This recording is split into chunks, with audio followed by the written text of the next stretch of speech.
Hi friends, welcome to explain it. तो attack on Titan के इस 6th एपिसोड में ये दिखाया जाता है कि आर्लेट बेहोश हो चुका है।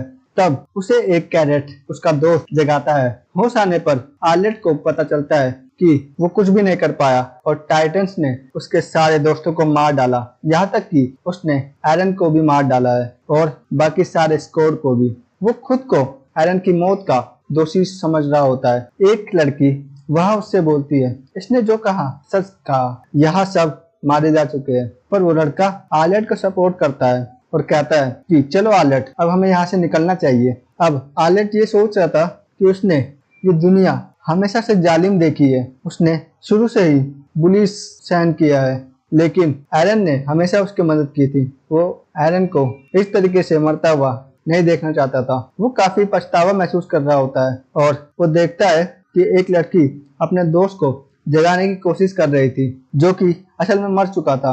वो उसको सीपीआर देकर जिंदा करने की कोशिश कर रही थी, लेकिन वो नहीं जाग रहा था। रोते हुए लड़की को देख आर्लेट उसे समझाता है कि अब कोई फायदा नहीं, ये जा चुका है। यहाँ इस ओर जनता के बीच कार्गो के हायर ऑफिसर अपने फायदे के लिए सोच रहे थे और जनता को धोखा देने की बात कर रहे थे। जनता में इस बात का विद्रोह हो रहा था, लेकिन सभी कुछ नहीं कर पा रहे थे।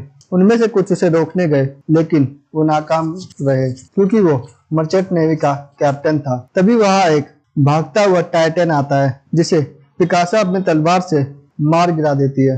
पिकासा देखती है कि ये कुछ आदमी लोगों को धोखा दे रहे होते हैं। ये सब देख पिकासा उसे अपने कदम पीछे करने को बोलती है। सभी जनता पिकासा के इस फैसले पर काफी खुश होती है और उसे हीरो मानने लगती है। उसके स्क्वाड को लीडर भी उसकी काफी तारीफ करता है, पर पिकासा कहती है ये मेरा फर्ज है। पिकासा अपने स्क्वाड के लीडर को कहती है कि उस टाइटन्स को मारने की वजह से अब उसकी स्क्वाड खराब हो चुकी है, उसके ब्लेड्स खराब हो गए हैं।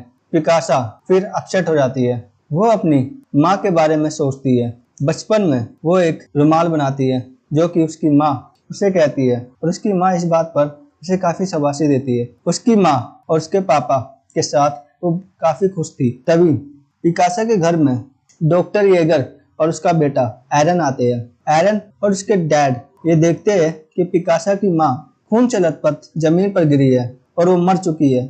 डॉक्टर येगर एरन से कहते हैं हमें ये सब मिलिट्री को बताना होगा। यहाँ पिकासा उन गुंडों की कैद में थी। वो दोनों उसको सौदा कर बेचने की बात कर रहे थे। इन लोगों ने ही पिकासा की माँ को मारा था और उसके डैड को भी, और पिकासा को अगवा कर लिया। अब गेट खुलता है जहाँ पर एरन आता है।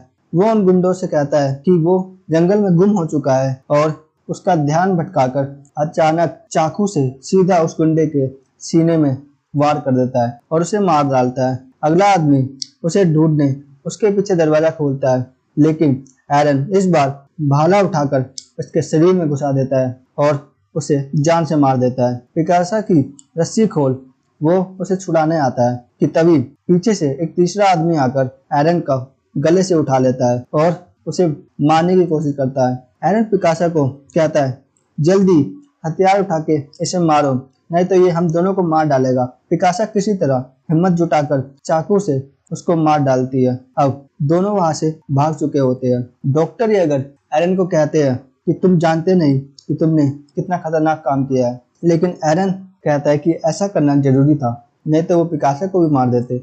अब डैड वो लोग बिल्कुल भी अच्छे इंसान नहीं थे, इसलिए मैंने उन्हें मारकर कोई गलती नहीं की है। डॉक्टर येगर पिकासा से पूछते हैं क्या तुम मुझे जानती हो? पिकासा हाँ बोलती है, मैंने बचपन में आपको देखा है। पिकासा अब कहती है कि डॉक्टर मैं कहाँ जाऊँ, मुझे काफी ठंड लग रही है। एरन फिर अपना मफलर पिकासा को देता है और फिर उसे अपने साथ आने को कहता है। पिकासा को ये बात काफी अच्छी लगती है। अपने बचपन की बातों को याद कर वो कहती है कि जब तक एरन उसके साथ है वो किसी भी हालात से लड़ सकती है। पिकासा इसी तरह एक एक कर सभी टाइटन्स को मार रही होती है और यहीं पर ये एपिसोड खत्म हो जाता है। ओके, बाय बाय दोस्तों।